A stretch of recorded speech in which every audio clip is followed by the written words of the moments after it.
उसके लिए मेथड क्या है, फॉन्ट, एक्सटर्नल फॉन्ट को इस्तेमाल करने का। क्योंकि ये वाले कौन से फॉन्ट है, ये इंटरनल है, जो कि सीएसएस के पास ऑलरेडी मौजूद है।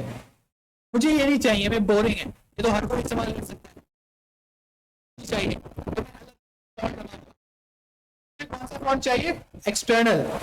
तो आप गूगल पे जाएं और गूगल पे लिखें गूगल फॉन्ट्स। क्या लिखेंगे, गूगल फॉन्ट्स। तो जो आपकी पहली पहली वेबसाइट होगी, आप इस पर क्लिक करें,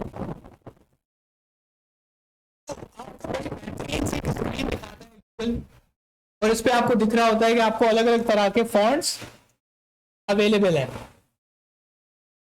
सही है, आप इनमें से कोई भी फॉन्ट उठा सकते हैं।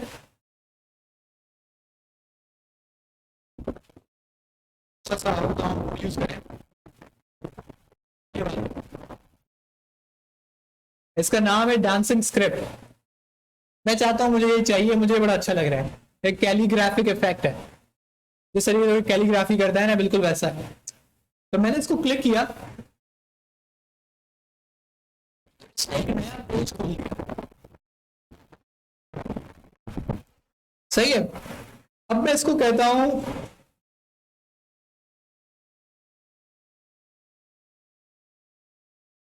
ये मुझसे बेसिकली पूछ रहा है कि आपको वेट कौन सा चाहिए। ये वेट का नंबर क्या है, 400, यानी थोड़ा थिन है। उसके बाद 500, 600 और 700। आपको दिख रहा है वो फॉन्ट थोड़ा ना मोटा होता जा रहा है, बोल्ड होता जा रहा है। तो ये आपकी मर्जी है, आप कौन सा सिलेक्ट करते हैं। मैं नॉर्मली क्या करता हूँ, मैं मीडियम उठा लेता हूँ। अगर मुझे इसको और बोल्ड करना है तो मैं सीएसएस के थ्रू बोल्ड करते हैं। जब आप इसको प्लस करेंगे, जब आप इसको प्लस करेंगे तो साइड बार में से ये चीज खुल जाएगी। सही है, अब यहां पर आपके पास दो ऑप्शंस हैं, एक लिंक का और एक क्लिक करें। क्लिक करेंगे तो आपके पास वो एक स्टाइल का टैग बना के दिखाएगा, ये वाला। ठीक है, आप इसको कॉपी करें,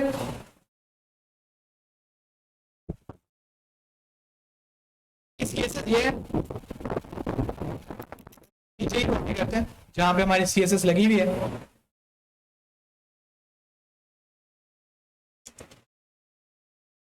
अभी हमारे पास एक एरर आ रहा है, वो एरर क्या दे रहा है, HTML लिख दिया इस फाइल के अंदर CSS, पहले इसको मिटा देते हैं। जब हमने इसको मिटाया तो ये एरर हट गया, क्योंकि वो इसको पहचानता है। ये कहां से आया, ये मुझे गूगल ने दिया है। सही है, इसमें मेरा कोई कमाल नहीं है, ये सिर्फ गूगल से एक चीज आ रही है जो हम यूज कर रहे हैं। ठीक है, ये पूरी की पूरी फॉन्ट फैमिली की कमांड बता रहा है कि अगर आपको इसको इस्तेमाल करना है तो आप कैसे इस्तेमाल करें। तो मैंने इसको कॉपी किया,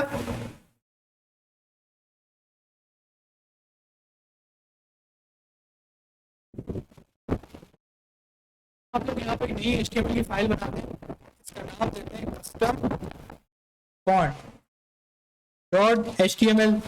यहाँ पे हम HTML की सिंपल फाइल बना लेते हैं। इसके बाद HTML में हम एक पैराग्राफ का टैग बनाते हैं, इस पैराग्राफ के टैग के अंदर हम लोग लॉरम दे देते हैं।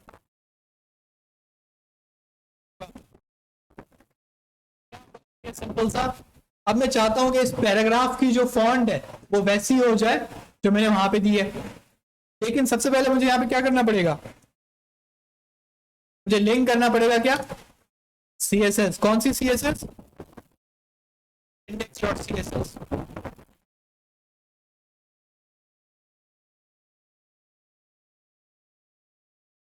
अब यहां पर आके हम लोग देते हैं p टैग। ये पूरी की पूरी फॉन्ट फैमिली में कहां से उठा के लाया हूं, मुझे बताया कि ये चीज ऐसे लिखनी है, मैंने इसको लगा दी p टैग। फाइल चलाता हूं कस्टम फॉन्ट HTML की,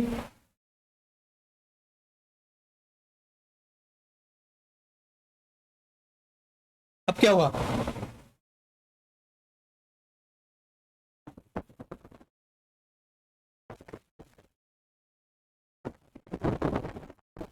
नहीं चला, क्या वजह है? क्या?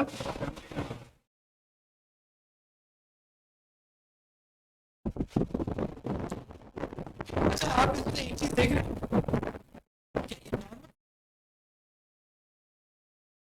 ये नॉर्मल फॉन्ट है? नहीं है, मतलब फॉन्ट तो लगा है। इसको हम वेरीफाई करने के लिए हम एक काम कर लेते हैं, हम यहाँ पे आके इसको लिख देते हैं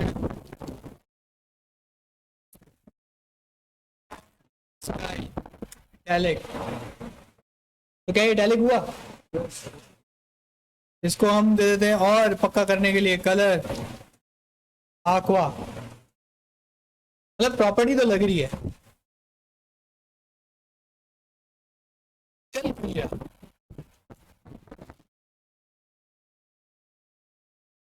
क्या लिंक हेड में लगेगा? अच्छा, हम कस्टम फॉन्ट में आते हैं, यहाँ पे स्टाइल का टैग बनाते हैं। हम ये चीज ऐसे लिख देते हैं जैसे कि गूगल ने हमें दिया था, सही है? ये क्या फर्क था? किसी को भी बात समझ आ रही है? हमें फॉन्ट यही चाहिए था।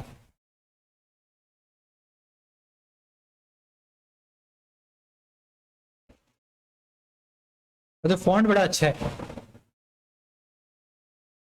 तो इसका क्या मतलब है कि ये मतलब मैं इसमें यूज नहीं कर सकता क्या सीएसएस की फाइल में? अच्छा, अगर मैं इसको लगाऊं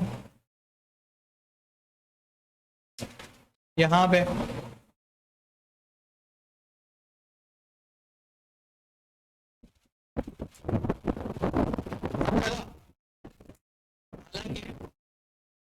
ये चीज मैंने यहाँ से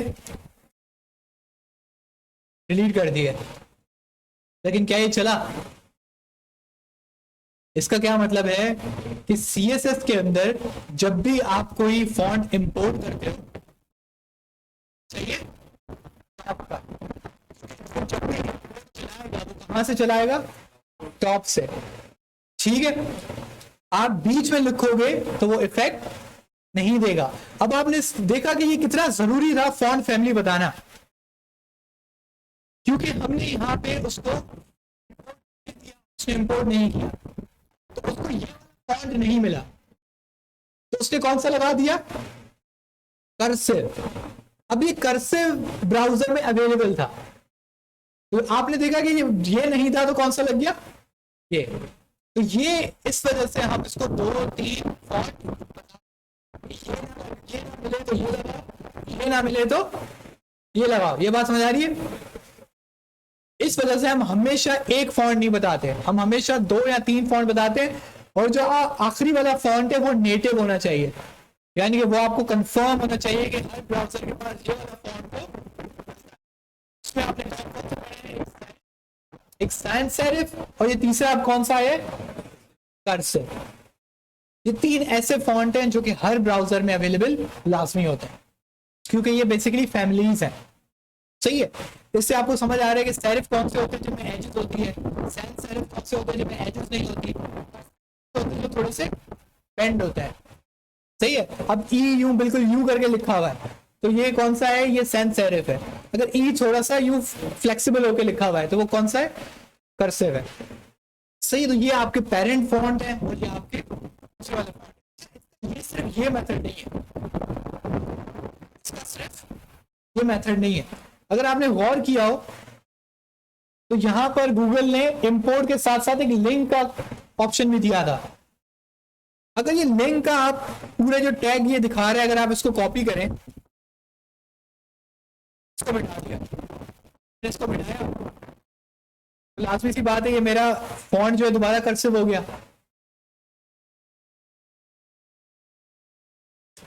तो जो गूगल ने आपको लिंक के टैग दिए हैं वो आप कहां लगा सकते हैं? हेड में, चलेगा?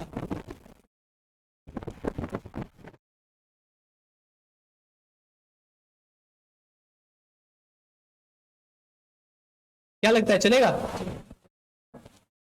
कितने लोग कहते हैं चलेगा? और कितने कहते हैं नहीं चलेगा?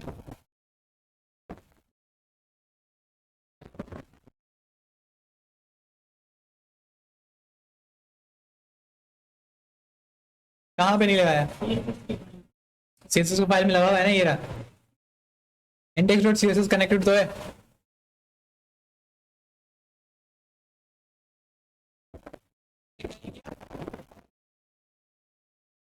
नहीं तो मैंने आपको बताया दूसरा तरीका है फॉन्ट लगाने का, ये दूसरा तरीका है। क्या ये चलेगा? क्योंकि देखिए गूगल ने बताया है, मैं नहीं बता रहा, गूगल ने यहाँ पे पूरा पूरा लिखा हुआ है, मैंने पूरा कॉपी पेस्ट किया, तो गूगल गलत नहीं होता। तो गूगल ने बताया तो क्या ये चलना चाहिए? बस ये पूछ रहा हूँ।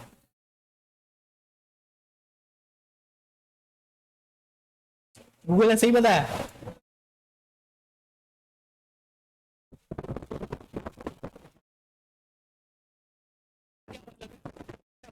पर्सनली ना ये वाला ज्यादा पसंद नहीं है, क्योंकि ये बहुत गिचपिच कर देता है किसमें, आपके HTML में। सब बेटर कौन सा है? इंपोर्ट वाला। क्यों? क्योंकि इंपोर्ट की ये वाली कमांड आप यहां से कॉपी कर लें CSS की फाइल के, आपका वही काम क्या हो जाएगा। अच्छा, अब ये तो था एक। अब मैं कहता हूं कि यार एक और जगह आओ,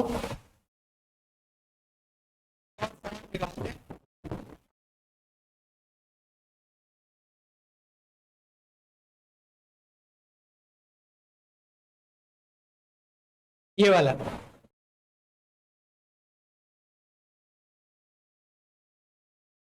सही है।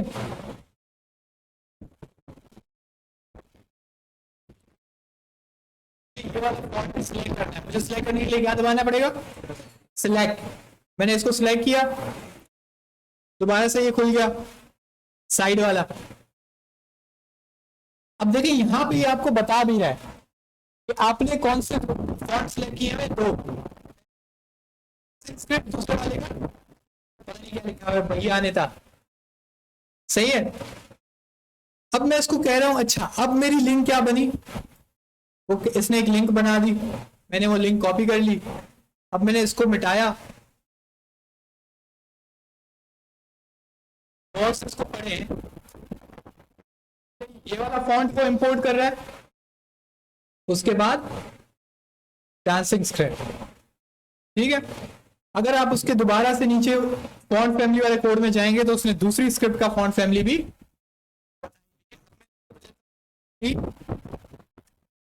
इसको हम आईडी देते हैं कर्सिव की। अब हम एक और पी टैग बनाते हैं और इसको हम आईडी देते हैं सिंपल की, और इसके अंदर भी हम क्या लिखते हैं? लॉरम 50। लॉरम समझते हैं टेक्स्ट होती है जो आपको लिख के दे देता है। पहले बताया था मैंने जब हम HTML पढ़ रहे थे। अब हम नीचे आते हैं और इस P को हटा के हम क्या कह देते हैं? ये लगाओ। उसके बाद मैं इसको बताता हूं कौन सी सिंपल, इस पे कौन सी वाली फॉन्ट फैमिली लगाओ?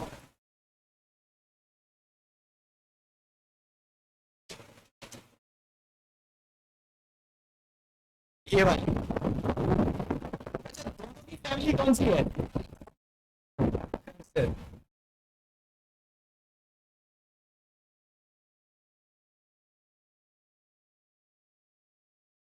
अब आप फर्क देखें, ऊपर वाले में दूसरा फॉन्ट है, नीचे वाले में दूसरा फॉन्ट है।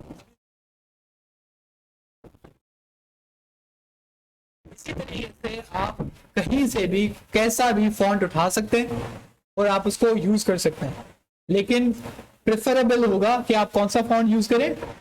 गूगल, क्योंकि उसको यूज करना बहुत आसान है। इसके अलावा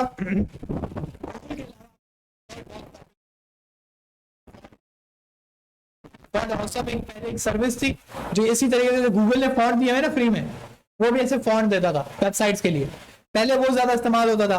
फिर गूगल ने बोला कि भाई ये काम भी मैं कर लेता हूँ, गूगल वालों ने अपना बना लिया fonts.google.com। छोड़ के कहां चला गया? अगर आप खुद एक चीज गौर करेंगे तो यहां पे वो आपको ये भी बता रहा होता है कि उसकी पिक्सल्स मुझे कितने चाहिए बाय डिफॉल्ट, उसका फॉन्ट का जो साइज है ना वो मुझे कितना चाहिए।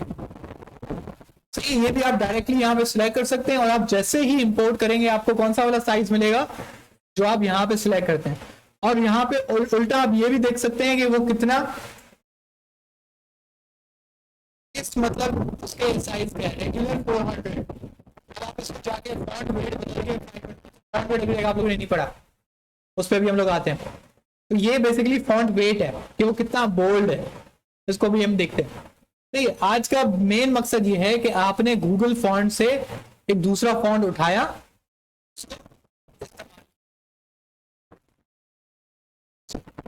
लाजमी इसको ट्राई कीजिएगा, 5 मिनट लगेंगे आपने बस इस बात को कॉन्फिडेंस खुद को लाने के लिए कि आप भी ये काम कर सकते हैं। आपने घर जाना है, पी का टैग बनाना है, गूगल से कोई भी फॉन्ट उठाएं और उसको लगा दें, वो लग जाता है, फॉन्ट बदल जाता है, वैलिड। कोई मसला होता है तो थोड़ा गूगल में सर्च करें ऐसा क्यों हुआ है, थोड़ा सोचने की कोशिश करें, सही है, ताकि आप लोगों को थोड़ा आइडिया हो कि ये कैसे हो रहा है। सुनने में लगता है बहुत आसान था, हो जाएगा, लेकिन जब आप खुद लिखते हैं तो आपको ऐसे मसले मसाइल होते हैं जो आप नहीं सोच पाते। सही है, इसको जरूर प्रैक्टिस कीजिएगा।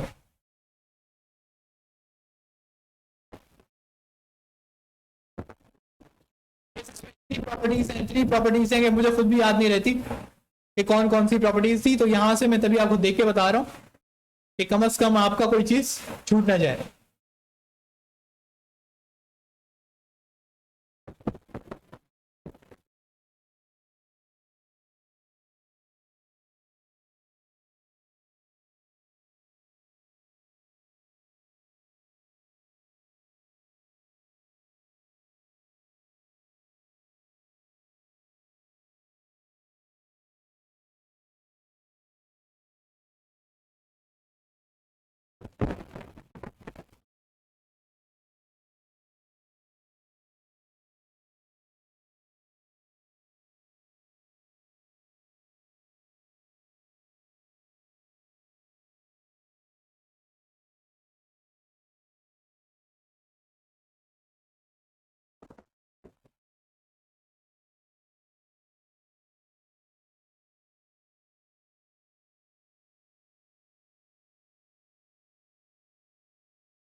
तो आपका चैप्टर है बेसिकली टेक्स्ट, क्योंकि अभी आप जो भी काम कर रहे हैं वो किस पे हो रहा है, टेक्स्ट पे। तो पहले आपने कौन सी चूज की है, फॉन्ट फैमिली, जो कि अभी अभी आपने पढ़ ली। उसके बाद क्या है, फॉन्ट साइज। ये कतरे बहुत आसान है, तो हम देख लेते हैं ये कैसे होगा, क्या होगा। अच्छा कि हम लोग न्यू HTML का पेज बना लेते हैं। अच्छा, ज्यादा अच्छा है कि हम ये उठाएं और यहां पे ही स्टाइल का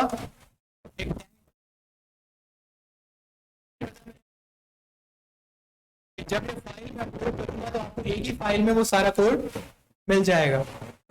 और यहां पे मुझे इंपोर्ट स्टेटमेंट भी लगानी पड़ेगी।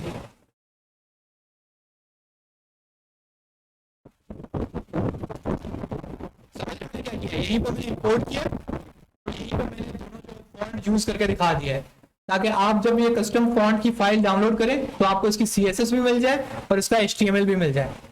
ठीक है, अब एक न्यू फाइल बनाते हैं, इसको हम देते हैं फॉन्ट साइज। HTML का कोड बना लेते हैं। देख रहे हैं कि कोड आपको बार बार यूज हो रहा है, HTML जो है आप पहले जो पढ़ के आए थे। अच्छा, हम अगर इसको कॉपी करें,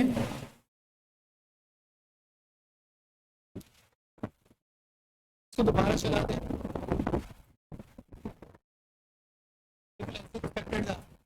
सेम फॉन्ट चेंज हुआ क्योंकि हमने पुराना वाला कोड कॉपी किया है। लेकिन अब इसमें हम एक नई प्रॉपर्टी लगाते हैं,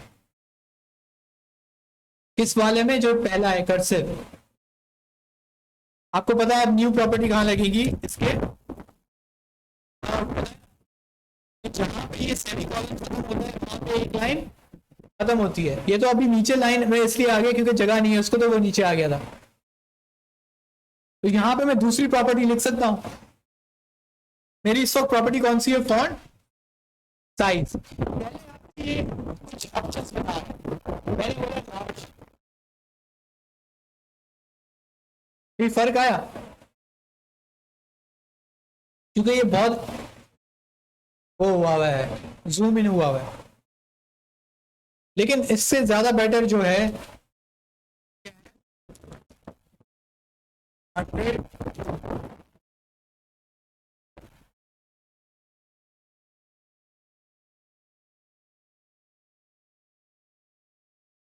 तो आप देख रहे हैं कि ये कितना बड़ा हो गया।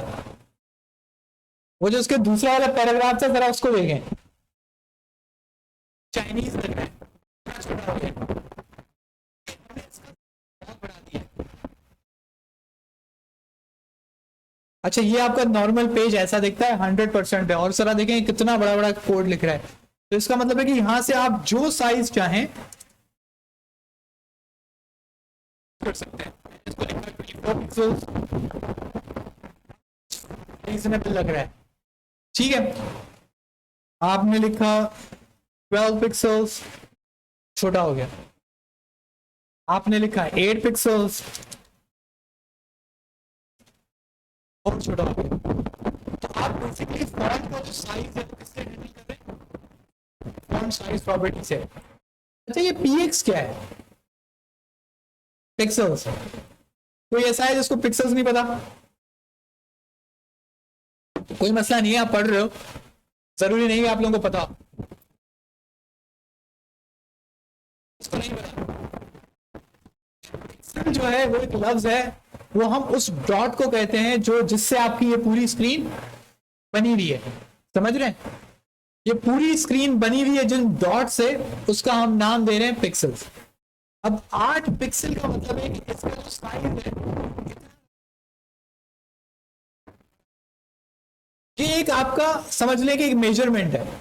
अब 100 पिक्सल्स का क्या मतलब होगा, एक लाइन में आप वो 100 डॉट लगा दोगे तो जितनी लेंथ बनेगी वो किसके बराबर होगी, 100 पिक्सल्स के। इस तरीके से 500 पिक्सल, 600 पिक्सल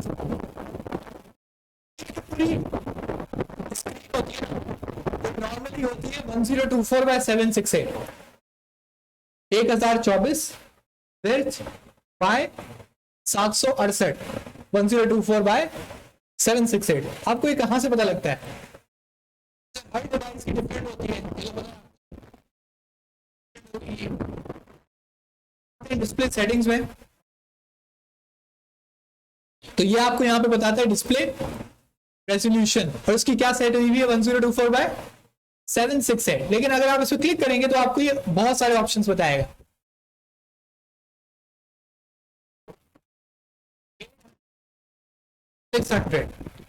जब पेंटियम आता था ना, पहले पेंटियम 4, पेंटियम 3, उस जमाने में ये वाली ज्यादातर साइज इस्तेमाल होती थी 800 बाय 600। अब क्योंकि बहुत हेवी किस्म के ग्राफिक्स कार्ड आ रहे हैं, तो आपके पास हाई रेजोल्यूशन है कौन सी, 2048 बाय 115। बेसिकली डेंसिटी है कि स्क्रीन साइज उतना ही है, लेकिन पिक्सल्स आप ज्यादा घुसा रहे हो। जब आप पिक्सल ज्यादा लाओगे तो वो छोटा छोटा डॉट बनेगा, और डॉट जितना छोटा होगा आपकी स्क्रीन उतनी शार्प दिखेगी। किसी ने डॉट मैट्रिक्स प्रिंटर देखा,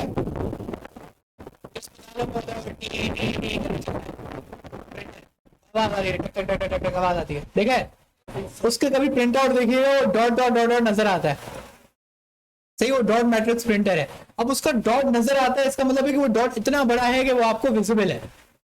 तो उससे क्या पता लग रहा है कि उसकी रेजोल्यूशन कम है, इंच के अंदर वो बहुत कम डॉट्स लगा सकता है। आजकल के जो लेजर प्रिंटर्स आते हैं ना, वो 300 डॉट लगा देते हैं 1 इंच के अंदर। सही है, जितना ये डेंसिटी आप बढ़ाते जाएंगे ना, आपकी क्वालिटी जो है ना,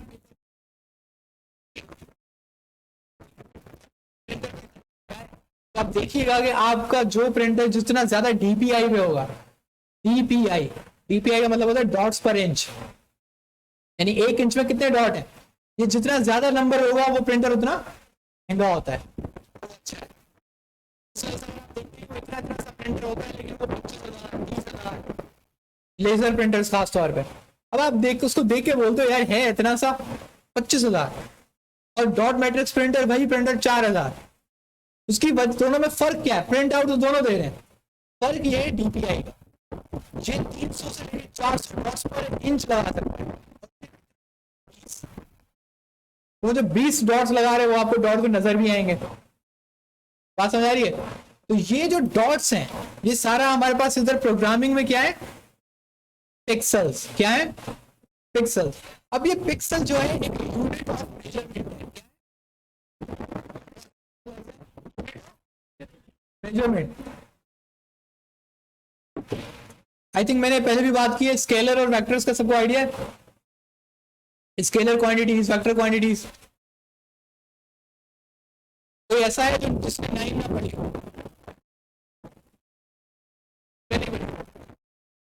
तो आपको टेंशन नहीं होनी चाहिए, बाकी सबने 9 क्लास पढ़ी है। आपके पास जो यूनिट्स होते हैं वो क्या करते हैं, आपको क्वांटिटी बताते हैं। सही है, अब आप कोई सब्जी खरीदने जाते हैं, हिसाब से आपको मिलती है। जब आप कोई लिक्विड खरीदने जाते हैं तो आपको लीटर के हिसाब से मिलती है। सही है, 1.5 लीटर कोल्ड ड्रिंक, सही है, 2.25 लीटर की जंबो, 500 ml, ये सारा क्या है, ये लिक्विड का मेजरमेंट यूनिट है। खरीदने जाते हैं तो आप बोल देते हैं 1 किलो, लेकिन ये बहुत ही गलत लफ्ज है, क्योंकि दूध क्या है, लिक्विड है, वो किलो नहीं होता, वो क्या होता है, लीटर होता है। तो हर किसी का अपना एक यूनिट होता है, उस यूनिट का एक स्टैंडर्ड होता है। 1 किलो क्योंकि उसके बाद 1 किलो का भट्टा बराबर होता है, उसको देख के बोलते हैं अच्छा ये 1 किलो मैंने तोल दिया। लेकिन जरा सोचे कि 1 किलो डिसाइड किसने किया कि 1 किलो इतना ही होगा। सही है, किसी चीज को देख के तो वो लोग 1 किलो का भट्टा बनाते होंगे। ये शुरुआत कहां से हुई? उन्होंने क्या किया कि एक नंबर ऑफ, चलो छोड़ो वो ज्यादा हो जाएगा।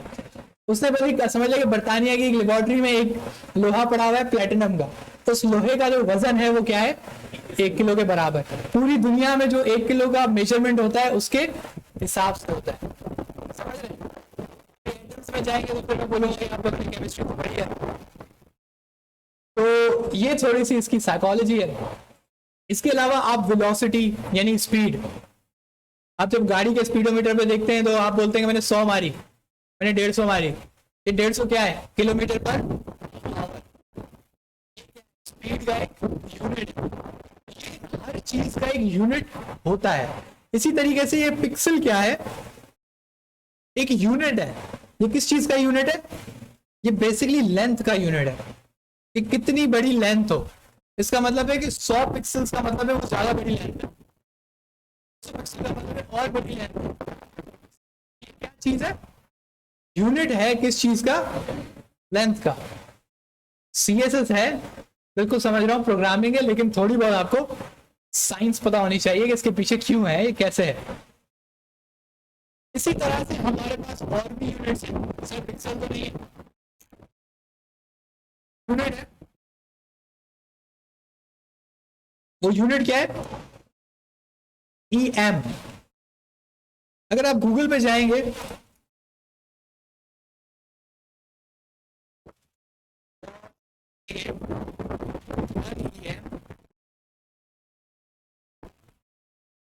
तो एक EM कितने पिक्सल्स के बराबर है, 16 पिक्सल्स के बराबर है। सही है, इसका मतलब है कि मैंने यहाँ पे 1 EM लिखा है तो मैं क्या बताना चाह रहा हूं, 16 पिक्सल। तो मैं 2 EM का क्या मतलब, बेसिकली आपको उन्होंने स्टैंडर्ड बना के दिया हुआ है। सही है।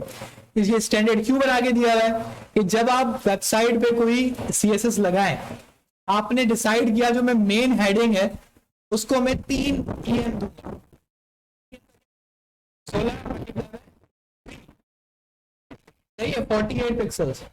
तो आपने दूसरी जगह पे दोबारा से वही हेडिंग, वैसी हेडिंग देनी है, उसको आप दोबारा साइज कितना दोगे, 3 EM। तो आपका एक स्टैंडर्ड बन गया। अब पिक्सल देखे नंबर्स हैं, अब 48 से 49 हो गया।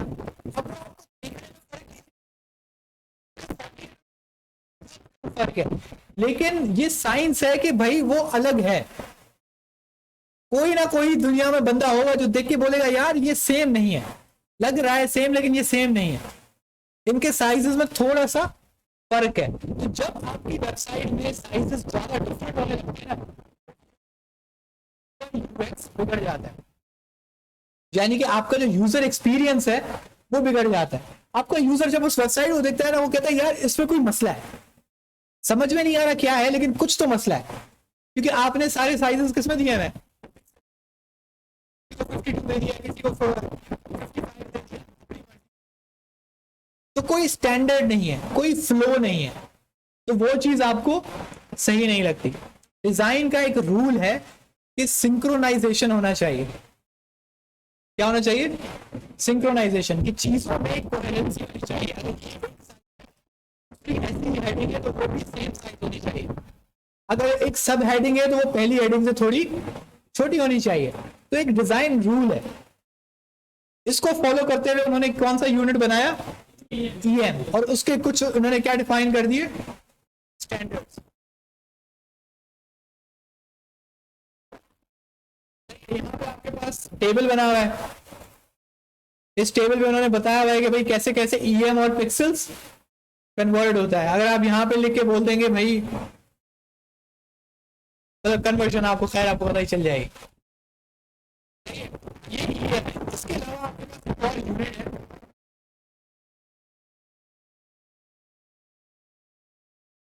इसको हम क्या कहते हैं,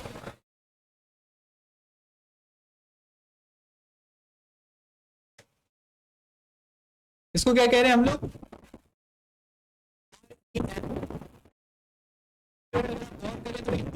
आगे क्या लगा हुआ है, आर्ट। तो ये बेसिकली इसका फुल फॉर्म है रूट EM। क्या होता है, रूट EM। इसका फर्क ये होता है कि ये थोड़ा सा रिस्पॉन्सिव है। रिस्पॉन्सिव पहले आपने सुना है, रिस्पॉन्सिव उस वेबसाइट को कहते हैं कि जब आप उसकी स्क्रीन साइज बदलें तो उसके अंदर जो भी चीजें बनी हुई हैं वो उसके साथ चेंज हो, उसको हम क्या कहते हैं, रिस्पॉन्सिव। तो जो REM है वो बेसिकली थोड़ा बहुत क्या, कौन सा वाला एलिमेंट है, चाहते हैं कि आपका फॉन्ट साइज जो है वो स्क्रीन साइज के हिसाब से थोड़ा एडजस्ट हो, तो आपको क्या यूज करना चाहिए, REM। सही है, नॉर्मली इसमें ज्यादा आपको फर्क नजर नहीं आता क्योंकि REM इस तरीके से बनाया गया है कि सही है, उसके में थोड़ा सा फर्क आए, लेकिन अगर आप खुद सोचें कि वो इतना छोटा कर दे उसको नजर ही नहीं आएगा। स्क्रीन साइज वर्क करें, आपका डेस्कटॉप से चला गया मोबाइल और उसने उसको बिल्कुल श्रिंक कर दिया तो उसको क्या नजर आएगा। तो इस वजह से थोड़ा बहुत ख्याल रखना पड़ता है, लेकिन आपको इंपॉर्टेंट कौन सा है, EM, लेकिन REM भी तकरीबन सेम ही होता है, बस थोड़ा बहुत वो क्या है, रिस्पॉन्सिव। परसेंटेज वाला जो है इस वक्त आपको समझ में नहीं आएगा, और ना ही परसेंटेज फॉन्ट्स में ज्यादा इस्तेमाल होता है, ठीक है। ये जब हम लोग बॉक्स मॉडल पढ़ेंगे तब आपको परसेंटेज समझ आएगा, और लेकिन ये यूज हो सकता है फॉन्ट के अंदर, तभी मैं आपको बता रहा हूँ, लेकिन ये नॉर्मल यूज नहीं होता। सबसे ज्यादा कौन सा यूज होता है, उसके बाद कौन सा यूज होता है, पिक्सल्स, दैट्स इट। अब EM REM एक ही बात है, आप EM इस्तेमाल कर लें, REM इस्तेमाल कर लें, एक ही चीज है। अब फर्ज करेंगे मैं इसको रख देता हूं टू REM, मैंने किसको रखा है, कर्सिव को,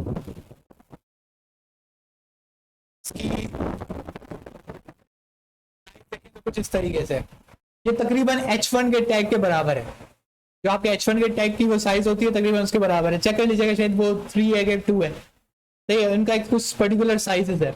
अब जो H1 का टैग है उसका एक पर्टिकुलर फॉन्ट साइज लगाते हैं, उसका साइज में लगाते हैं, x2 लगाते हैं उसका एक साइज बड़ा हो जाता है।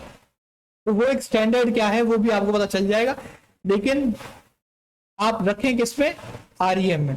अगर आप इसको 1 रखेंगे तो ये बेसिकली आपका स्टैंडर्ड साइज है फॉन्ट का, जो आपको वेबसाइट पे दिखता है। तो थोड़ा बहुत, थोड़ा जिसमें ब्लॉग्स वगैरह में थोड़ा जो है ना थोड़ा दूर दूर दिखता है और थोड़े वो होता है 1.25 REM, वो थोड़ा सा उसको बढ़ा देते हैं। तो ये डेसिमल में भी जाता है 1.25 1.5, क्योंकि आप देखेंगे 1 से 2 तक 1632 हो गया चाहिए, 1632 के बीच में मुझे कोई नंबर चाहिए, तो आप क्या इस्तेमाल कर सकते हैं 1.5 1.25 1.3 1.9, इस तरीके से भी आप काम करते हैं। नॉर्मली आप पिक्सल्स में ये चीज नहीं देखेंगे, पिक्सल यहाँ तो 202 होगा, 32 होगा, 16 होगा, 35 होगा, तो 35.5 नहीं होगा, लेकिन REM या 1.25 1.5 इस तरीके से हो सकता है। शायद ही आपने यूनिट्स पे इतने बड़ा कोई लेक्चर सुना हो, लेकिन मैं समझता हूँ आपको थोड़ा बहुत कॉन्सेप्ट पता होना चाहिए, क्योंकि अगर आप सिर्फ लगा रहे हैं पिक्सल, सिर्फ आप लगा लें EM, आपको पीछे पता ही ना हो क्या हो रहा है, तो आपको बात समझ में क्या है, तो आपको पता है कि EM 16 पिक्सल के बराबर है, और जैसे जैसे आप नंबर इंक्रीज करेंगे वैसे वैसे आपका फॉन्ट साइज इंक्रीज करेगा। तो आप ध्यान से बदलेंगे, तुक्के नहीं मारेंगे कि मैंने 2 रख दिया, मैंने 3 रख दिया, मैंने 4 रख दिया, सही है। तो इस चीज को थोड़ा ध्यान में रखिएगा। आपकी कौन सी प्रॉपर्टी, फॉन्ट साइज, और ये क्या था, यूनिट्स। यूनिट्स का आपको याद रखना लाजमी है, क्योंकि आगे जब आप थोड़ा चलेंगे, मार्जिन, पैडिंग, पोजीशन, ये सारी जो प्रॉपर्टी आएंगी, जो टफ प्रॉपर्टी है, डिफिकल्ट प्रॉपर्टी है, इनमें जो चीज सबसे ज्यादा इस्तेमाल होती है वो कौन है, यूनिट्स। तो बताओगे कैसे कि ये चीज याद रखो। तो हम थोड़ा आगे बढ़ते हैं फॉन्ट साइज से।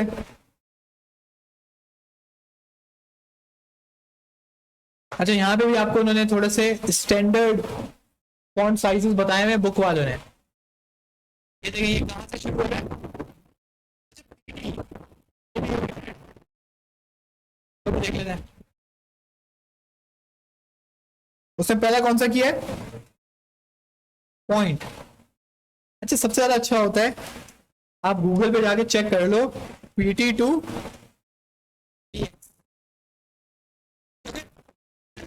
स्टैंडर्ड बहुत इस्तेमाल करते हैं। तो आपको ये समझ में आ जाए ना कि ये अब आपको पता चल गया EM बड़ा है, पिक्सल छोटा है।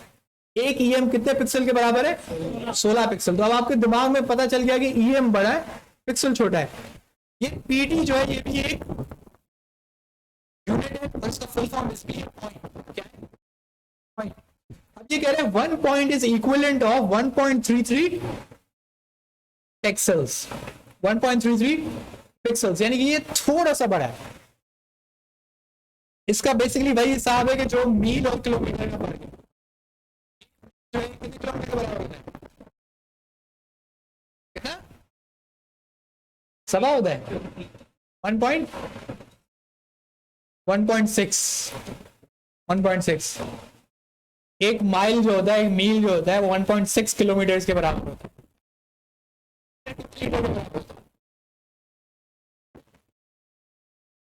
एक मिलीलीटर कितने लीटर के बराबर होता है, मिलीलीटर कितने लीटर के बराबर होता है,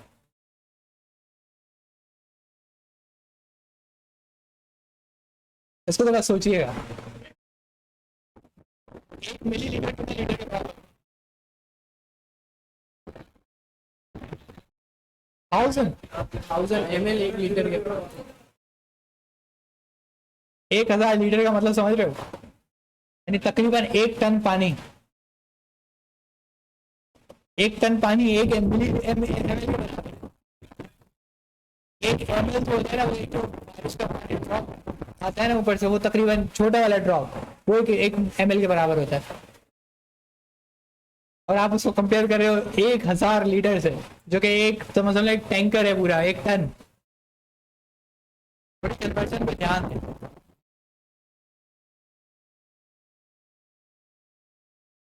होता है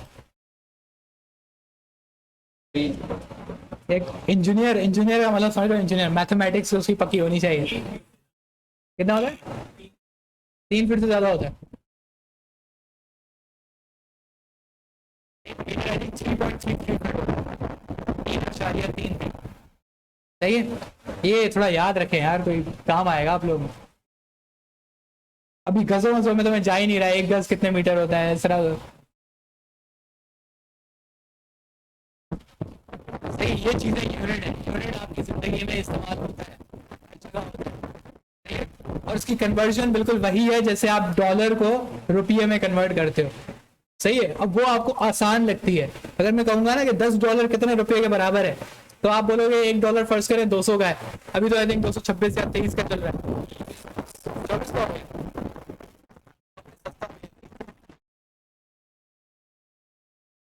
अच्छा 12 का हो गया, कम हो, 12 कम हुआ है, 224 का है मेरे ख्याल में। तो आप बोलोगे अच्छा $10 224, आप बोलोगे एक जीरो बढ़ा दो। सही है, तो 224 के आगे बस एक जीरो लगा दोगे।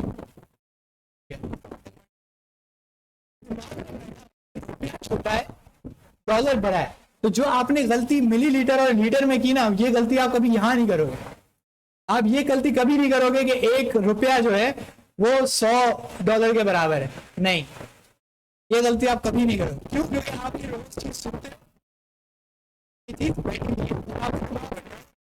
बड़ी करेंसी, जब आपके दिमाग में रुपया आता है छोटी करेंसी। जब आप ये चीज दिमाग में आपके बैठ गई है ना, तो आप कन्वर्जन में कभी भी गलती नहीं करोगे।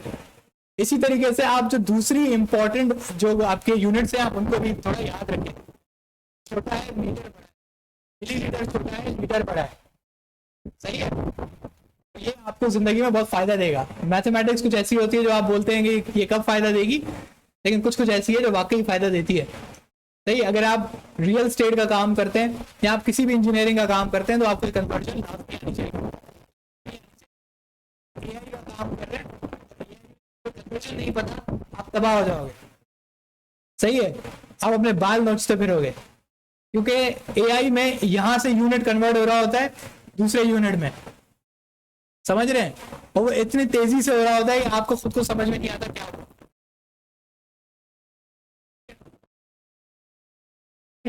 एक पॉइंट बड़ा है, पिक्सल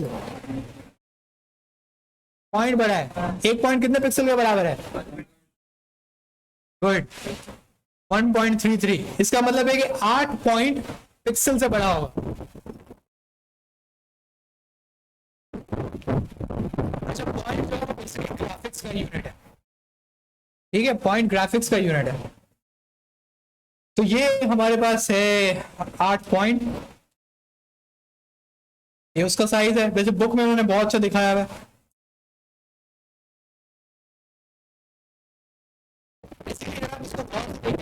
साइजेस हैं जो आपको माइक्रोसॉफ्ट वर्ड में दिखते हैं। माइक्रोसॉफ्ट वर्ड में ऊपर फॉन्ट साइज नहीं होता, अगर आप ये सीक्वेंस देखें तो ये सीक्वेंस वही है, 8 9 10 11 12, फिर अचानक से 14, फिर 18, फिर 24, फिर 36, 48, 60 और 72। आपको तकरीबन यही सीक्वेंस दिखता है। इसका मतलब माइक्रोसॉफ्ट वर्ड कौन सा आपको यूनिट दे रहा है? Point, PT. सही है, वो लाइन हाइट भी इसी में देता है। ये आपके क्या है? यूनिट्स। अब यहां पे अगर आप आएंगे तो बुक वालों ने आपको एक बेहतरीन किस्म के टेबल्स दिए हैं।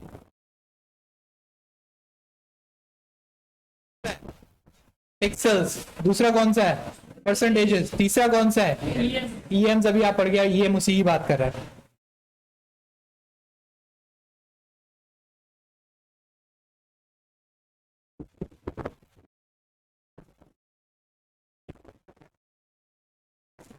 एक ये प्रॉपर्टी है फॉन्ट फेस, आपने अभी अभी पढ़ी थी फॉन्ट फैमिली।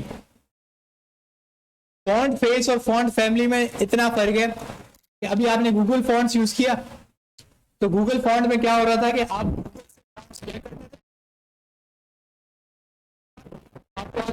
के टॉप पे लगा देते और नीचे आके उस फॉन्ट फैमिली की लाइन को चिपका देते थे, आपका फॉन्ट का काम खत्म।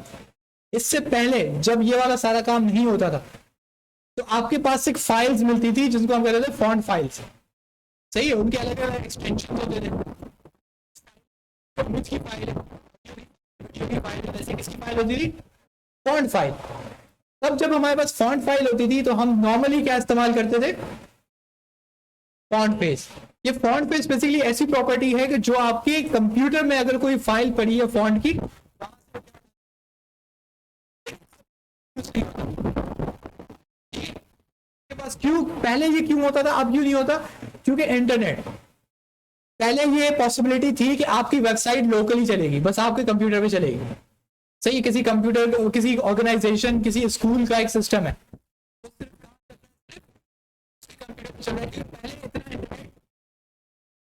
तो उन्होंने बोला कि भाई अगर आप इंटरनेट हर वक्त अवेलेबल नहीं है तो आप फॉन्ट बाहर से नहीं मंगाओ, इंटरनेट से नहीं मंगाओ। जब आप इंटरनेट से मंगाओगे तो मसला क्या होगा, आपके पास इंटरनेट नहीं है तो उसके बाद फॉन्ट नहीं मिलेगा, समझ रहे? लेकिन अब इंटरनेट इतना ज्यादा है कि मुश्किल है कि आपको इस्तेमाल करना।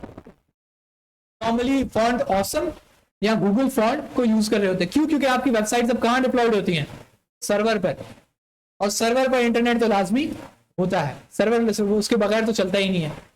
ठीक है, तो इसको अगर आप खुद प्रैक्टिस करना चाहें आप पहले कर सकते हैं, लेकिन मैं आपको वो कहूंगा कि आप पहले किसकी प्रैक्टिस कर लें, गूगल फॉन्ट्स वाले की, आपके लिए इनफ है। लेकिन आपको पता होना चाहिए कि एक ऐसी प्रॉपर्टी है जो आपको फाइल में से फॉन्ट निकालने की ताकत देती है। इवन अगर आप यहाँ पे देखेंगे तो ये ज्यादा मुश्किल नहीं है। इसने सबसे पहले क्या इस्तेमाल किया है? फॉन्ट फेस, फिर उसने एक ब्रैकेट बनाया है। इस ब्रैकेट के अंदर इसने क्या इस्तेमाल की है? फॉन्ट फैमिली, और नीचे एक और प्रॉपर्टी इस्तेमाल की है, कौन सी? SRC। SRC आप सबको पता है कहां इस्तेमाल होती है, जब हम इमेज को कोई फाइल बतानी होती है कि ये इमेज, काम वीडियो में भी था,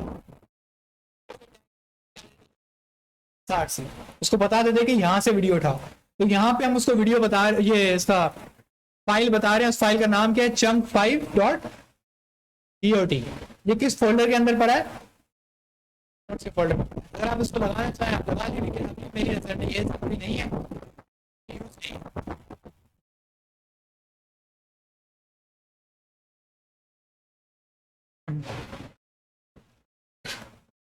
अब आपको ये वही चीज बता रहा है कि फॉन्ट फॉर्मेट, फॉर्मेट जो आपने बड़ी इस पे बहस की थी, एसवीजी, जेपीजी, पीएनजी, इससे आपको पता लगता है किस चीज की फाइल है। तो इसके कौन कौन से फॉर्मेट हैं? ईओटी, ऑफ, टीटीएफ और एसवीजी। सबसे ज्यादा जो कोई इस्तेमाल होता है वो है टीटीएफ।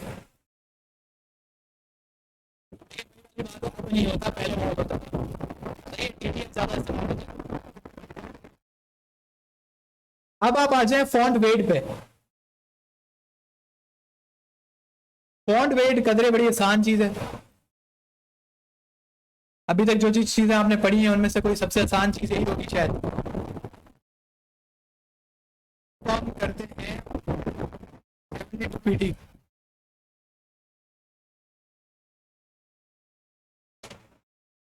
तो हमारे पास ये टेक्स्ट आ गया बहुत बड़ा सा। अब हम इसको देते हैं कौन सी प्रॉपर्टी?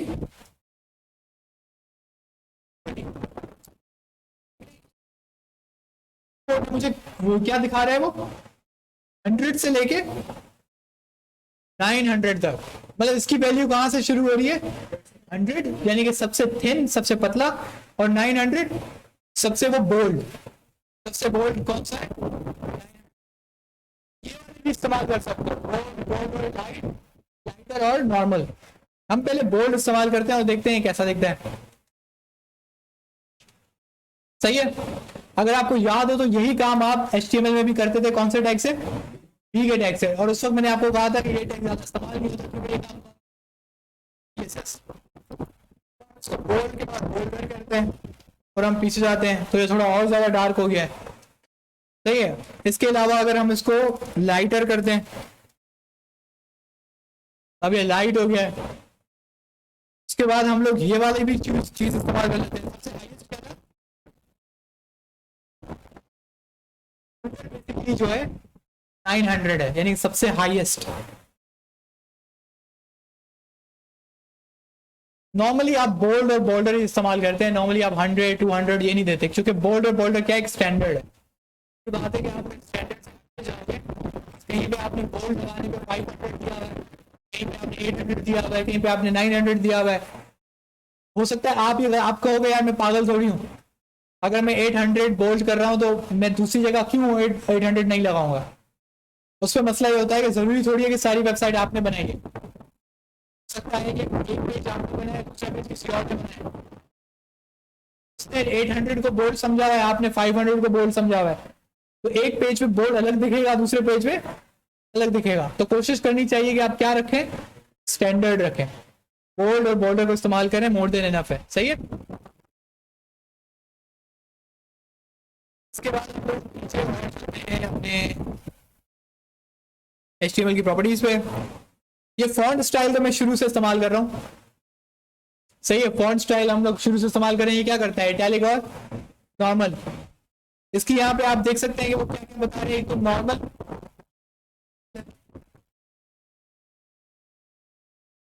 ठीक है, इटैलिक में आपको पता है इसको थोड़ा सा इंक्लाइन कर देगा।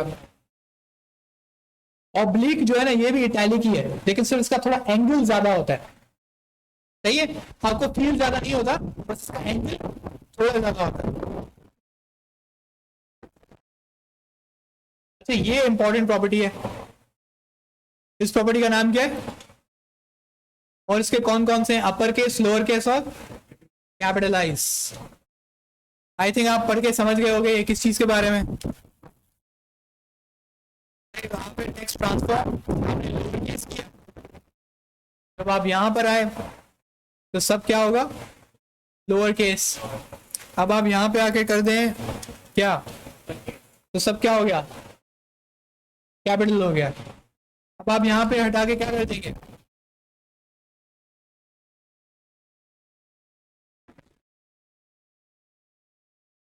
इसमें एक फर्स्ट वर्ड क्या होगा, कैपिटल होगा। परफेक्ट, सही जवाब। सेंटेंस केस क्या होता है,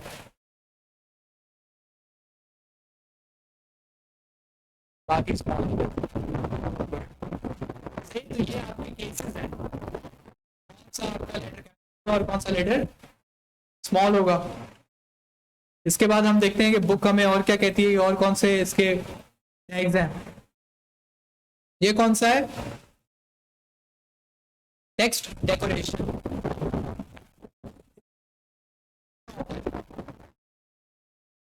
ये टैग आपने इसको हैश दे दिया, साइन इन कर दिया आपने। सही है, अब आप इस पे आए, जब भी आप लिंक बनाते हैं इसके अंदर एक अंडरलाइन आता है, उसका कलर क्या होता है, ब्लू। तो ये चीज तो बड़ी स्टैंडर्ड है नहीं। तो मैं इसको कैसे हटाता हूं, मैं यहाँ पे ए पे एक प्रॉपर्टी लगाता हूं, उस प्रॉपर्टी का नाम क्या है, टेक्स्ट डेकोरेशन। अगर मैं इसको करता हूं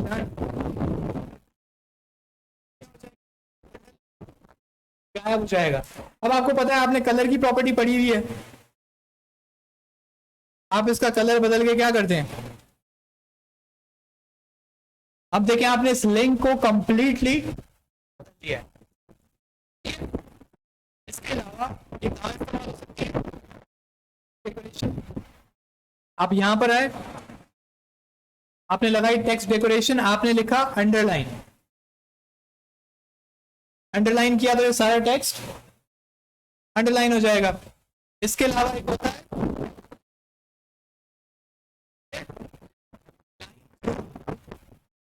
ये कहां पे देखा है आपने, कोई चीज मिटाई हुई होती है। दराज में प्राइसेस का जो एक होता है कि पुराना नंबर को क्रॉस किया हुआ होता है, ये लाइन थ्रू वहां पे बेसिकली इस्तेमाल होता है।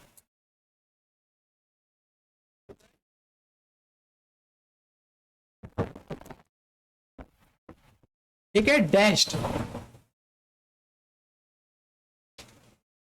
आपका ब्राउजर है सपोर्ट ही कर रहा, डैश्ड होता है वो हल्की सी यूं डैश्ड होती है, लेकिन ये मेरे ख्याल से ब्राउजर पुराना है, तो ये इसकी ये वो कुछ प्रॉपर्टीज अब आपको एक बार पता लगे, ये कुछ प्रॉपर्टीज है किसी के ब्राउजर में चलेगी, किसी के ब्राउजर में नहीं चलती। ये मसला होगा आपके साथ, ठीक है। लेकिन उसकी तोड़ क्या है कि आप हमेशा वो प्रॉपर्टीज इस्तेमाल करें जो स्टैंडर्ड है, जो ज्यादा यूज होने वाली हैं और जो पता है कि सारे ब्राउजर्स सपोर्ट करते हैं। क्यों, क्योंकि ये कौन सी CSS है, फ्री।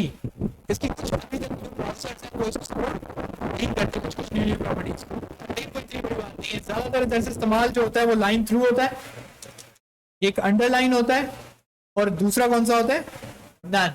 नन में वो आपकी हटा देता है सब कुछ।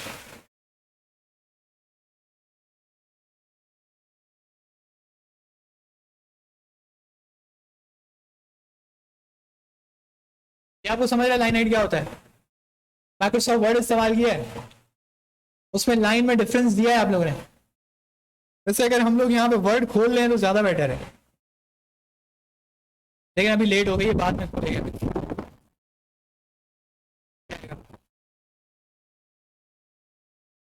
अब देखिए लाइन हाइट का जो यूनिट है, अगर आप यूनिट पे गौर करें तो मैं इसको कौन सा यूनिट दे रहा हूँ? EM। क्योंकि ये क्या है, लाइन हाइट किस पर मेजर करूंगा? डिस्टेंस पे। सही बात है ना, एक लाइन दूसरी लाइन से कितना दूर है ये डिस्टेंस होगा ना। तो EM किसका यूनिट है? डिस्टेंस का। एक EM बराबर है 16 पिक्सल, और पिक्सल किसका यूनिट है? डिस्टेंस। तो मैंने अभी क्या दे दिया? 1.5 EM। थोड़ी बहुत स्पेसिंग आप बढ़ाते जाएंगे, जाहिर सी बात है बढ़ती चली जाएगी। आप 2 कर दें, अब वो और थोड़ा ऊपर ऊपर हो गया, ये आपकी लाइन हाइट है। नॉर्मली जो रिसर्च पेपर होता है इसके अंदर जो 1.25 EM रखा जाता है। सही है।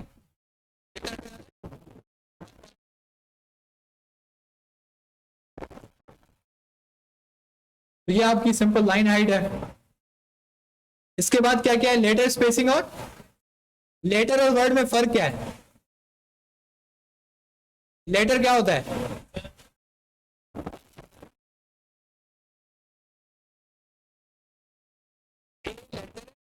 वर्ड है, यानी कि एप्पल के अंदर APPLE लेटर्स हैं। तो पहली क्या है? Letter spacing. इसका मतलब है एप्पल लिखा हुआ है तो A और P के दरमियान में जो डिस्टेंस है उसको वो क्या कह रहा है? Letter spacing. उसके बाद वर्ड स्पेसिंग। अब है I-E-10 है, तो उसमें ये जो वर्ड्स हैं इनके दरमियान जो डिस्टेंस है वो क्या है? Word spacing. अब अगेन इसका यूनिट वही होगा EM। EM सबसे ज्यादा यूज होता है फॉन्ट्स में। समझ आ रही है? इसको आप ट्राई कीजिएगा, बहुत आसान सी चीज है। मैं क्या इसको लिख लिख के बताऊं?